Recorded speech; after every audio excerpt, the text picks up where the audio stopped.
D'aller en vacances dans un endroit n'est pas du tout la même chose que de venir s'y installer.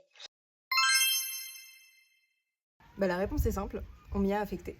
Donc me voilà partie en juin 2023, du coup il y a 2 ans et demi, parce que je travaille dans le tourisme, je travaille pour un tour opérateur francophone, donc je me déplace dans les hôtels. Mais du coup, pour moi, j'ai eu la chance que tout ce qui est modalités administratives, les visas, les permis de travail, ce soit assez simplifié, parce que tout est pris en charge par l'entreprise et par l'agence locale avec laquelle on travaille ici. Donc j'ai pas vraiment à m'en occuper. Par contre, le jour où je me lance à mon compte, là tout va changer parce que je vais devoir tout prendre en charge moi-même. Et c'est là que ça devient pas facile et c'est là que je comprends un peu aussi les contraintes des personnes qui veulent venir à Zanzibar, qui veulent venir travailler à Zanzibar, parce qu'il y a tout ce processus administratif qu'il faut un peu savoir en amont et des fois on ne sait pas trop vers qui se lancer non plus. Et c'est là que je recommande aussi d'être accompagné par des personnes qui peuvent vous aider dans ces démarches administratives. Parce qu'à savoir qu'on ne peut pas travailler sous un visa touriste, on ne peut travailler que sous un visa business et ça ne donne pas le droit de travailler si on n'a pas le permis de travail. À savoir que lorsqu'on vient à Zanzibar, ces visas business et ces permis de travail sont à renouveler tous les 3 mois. Ce sont des démarches qui sont coûteuses et qui doivent être renouvelées. Là, je parle dans mon cas, c'est les visas que moi j'utilise. Le jour où je me lancerai à mon compte, il va falloir que je change de statut.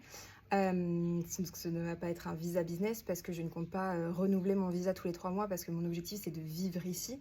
D'autres procédures qui peuvent simplifier un peu les choses comme un permis de résident où là ça vous permet de rester 2 ans sur place sur l'île.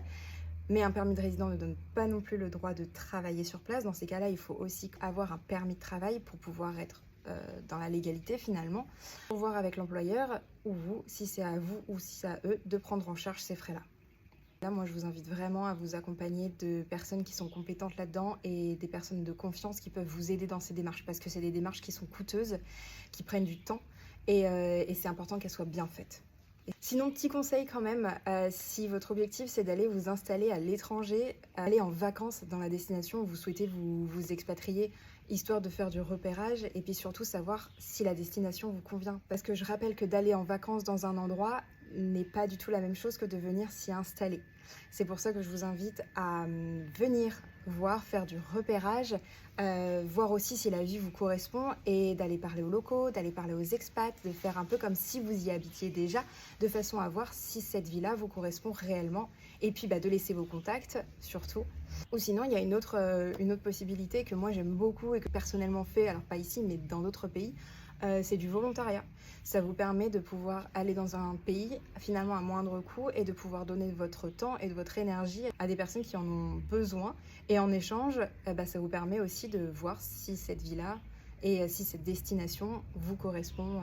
Si vous avez d'autres questions sur comment déménager et comment s'y prendre, n'hésitez pas à m'envoyer un message. Si je peux vous aider, ce sera avec plaisir.